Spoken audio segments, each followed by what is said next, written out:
I rise to make it very clear that One Nation does not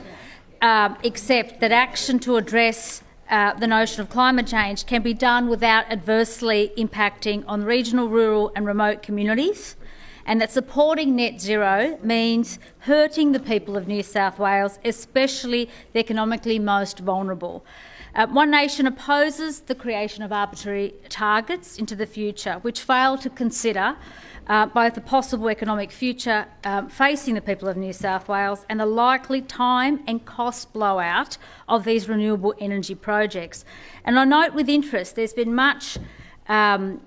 fanfare done about renewable projects, but ultimately all the information we ever receive are constantly about the delays in these projects, like the Orana and New England REZs, the Hunter Transmission Renewable Energy Zone are all delayed, and they're all blowing out in costs, including the Snowy Hydro too.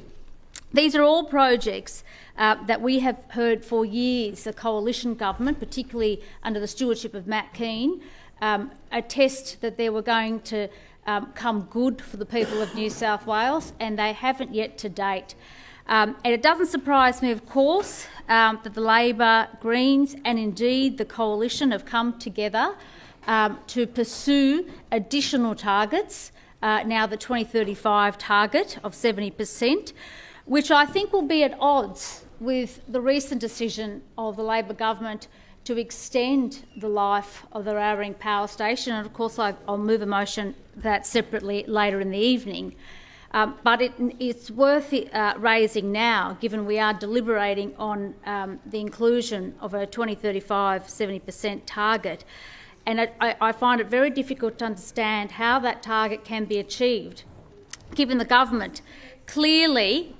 stated, and the AEMO have stated, and the O'Reilly report also indicates, as it's colloquially known, that for the future of New South Wales electricity, to ensure that we have a reliable electricity service in New South Wales, undoubtedly the Raring power station needs its lifespan extended. And we know what I think is most concerning for me is the Minister for Energy right now is undertaking those negotiations behind closed doors. I think it would have been fitting for the finality of those contractual arrangements to be made public before any such legislation as the one that we're debating now is before the House. And it's unfortunate that we don't know the finer details of what the government, and neither do the Greens. No one knows what the final negotiation with Origin is in relation to the Raring power station, what's being proposed and what's being offered and what's being put on the table. And I do think it doesn't surprise me that Premier Minns would not have wanted to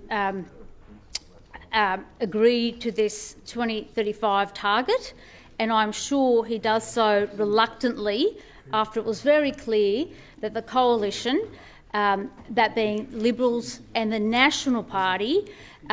would continue that green keen agenda, continue that agenda that saw them lose government earlier in the year, that saw people in droves walk away